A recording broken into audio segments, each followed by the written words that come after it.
Welcome to this explainer, where we're going to take a pretty fascinating journey back in time. We're looking at how ancient Sri Lanka evolved from, shaping simple earth into everyday objects, all the way up to engineering these revolutionary fire-based metalworks. It is an absolutely incredible story of human ingenuity, and it starts literally with the very ground beneath their feet. Now, you really have to stop and ask yourself, how exactly did an ancient civilization construct mountain-sized monuments or extract iron from solid rock using nothing but seasonal weather? It's a staggering question, right? Well, today we are going to look closely at the massive scale of their achievements and explore how they took everyday natural resources and turned them into highly advanced technology. Okay, let's dive right into this. We're going to follow a really clear elemental progression today. 1. Mastering ancient clay.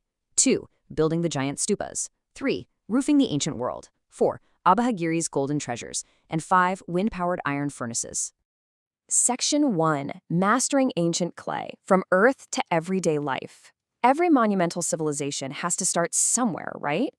And usually that means mastering the basics of survival. For ancient Sri Lanka, that entire foundation was built on clay. Take a look at this clay vessel from the early Anuradhapura era. This is really where it all began. Initially, ancient Sri Lankans just relied on sun-drying their clay, but they quickly figured out that firing the clay in a kiln made it significantly stronger, and this craft rapidly accelerated around the 3rd century BC. According to historical chronicles, when the sacred Sri Mahabodhi was brought to the island, skilled craftsmen from 8 different potter castes actually arrived with it, bringing an absolute wealth of new techniques. And one of those techniques, the introduction of the potter's wheel, was a total game changer. By placing a ball of firmed-up clay on a really fast-rotating horizontal wooden disc, artisans went from slow, manual molding to high-speed, uniform mass production. This allowed them to pump out specialized cooking pots, plates, water pots, and these beautiful vases with just incredible precision. Section 2. Building the giant stupas, mountains of brick.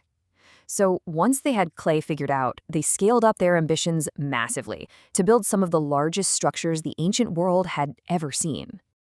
To give you an idea of the sheer ambition here, we can look at the historical chronicle, the Mahawansa. It records that during the reign of King Dutigamanu, this is between 161 and 137 BC, the king personally summoned the best brick producers in the land. He needed to find craftsmen capable of producing bricks strong enough to bear the unfathomable weight of the colossal Ruanweli Zaya Dagoba. For this project, quality control was literally a royal mandate.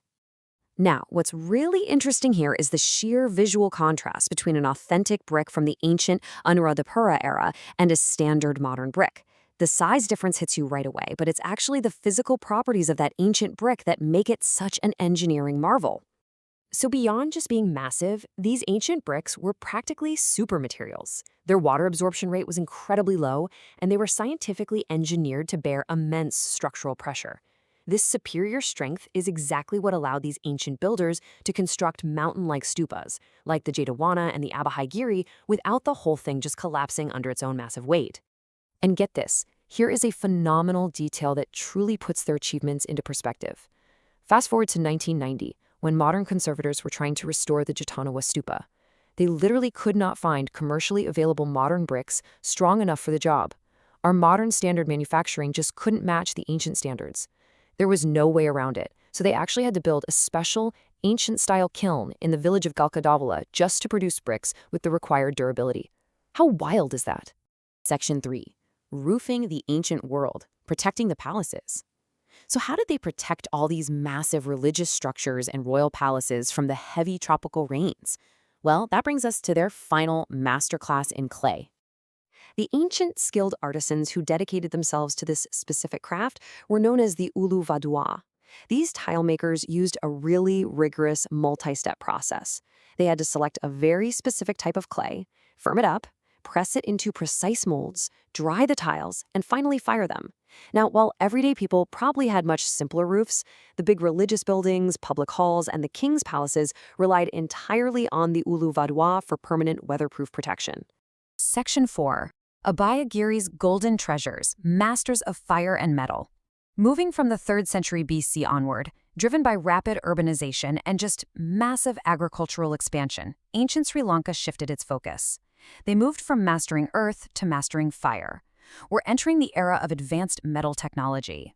So, how do we know this metal industry was so specialized? Well, from the very rocks themselves. Between the 2nd century BC and the 2nd century AD, a lot of rock caves featured these carved drip ledges to keep water out. Carving solid rock requires incredibly tough iron and steel tools. And right above these ledges, ancient inscriptions proudly name the specialized professions that made it all possible: the Kabara, which were the blacksmiths, the Thambara, the coppersmiths, and the Thopasha, the tinkers. And this exquisitely crafted ancient gold jewelry brilliantly illustrates the heights of their craftsmanship. I mean, this wasn't just basic metalworking, this was high art. In fact, during archaeological excavations at the Abhayagiri temple premises, they found an entire goldsmith's workshop situated right on the banks of a temple pond, complete with its own gold melting furnaces. To really grasp the immense wealth and precision of this era, consider this amazing discovery made in 1994 at that very same pond. Archaeologists unearthed 5 solid gold discs, weighing between 370 and 438 grams. But here is the kicker. The weight of each piece was physically engraved right onto the gold using an ancient measuring unit known as kalandas. This tells us we're looking at a society with incredibly strict standards for trade and a highly precise measuring system. Section 5. Wind-powered iron furnaces, the climax of ancient engineering. All right, we've arrived at arguably their most revolutionary technology, this brilliant, totally indigenous system for iron production. Take a look at this reconstruction of an ancient clay furnace, which is specifically based on discoveries made in the Samanelawewa area. Iron was absolutely essential back then for agricultural tools and structural nails, but to extract iron from natural ore, you need extreme heat. And instead of relying purely on, exhausted laborers pumping manual bellows all day, these engineers looked at the Earth's natural weather systems and had a brilliant idea. So the crucial point is how they put this all together. First, they broke the natural iron ore into small pieces and layered it inside these specially designed elongated clay furnaces. Then, and this is the genius part, they aligned these furnaces perfectly to harness the powerful, naturally occurring monsoon winds of the Samanalawewa region. The wind essentially acted as a massive, natural, continuous bellows, fanning the charcoal flames to achieve the extreme, continuous temperatures required to extract the iron. It was brilliant, eco-friendly, and just incredibly efficient. From firing everyday clay pots to engineering massive bricks that literally outlasted modern materials, and finally, harnessing the monsoon winds to forge iron, the ingenuity of ancient Sri Lanka is truly humbling. It leaves us with a really provocative thought. As we desperately look for eco-friendly, sustainable ways to manufacture today, what more can our modern world learn from these ancient, wind-powered masters of metallurgy? Thank you so much for joining me on this explainer, and always keep questioning the history behind the technology we take for granted.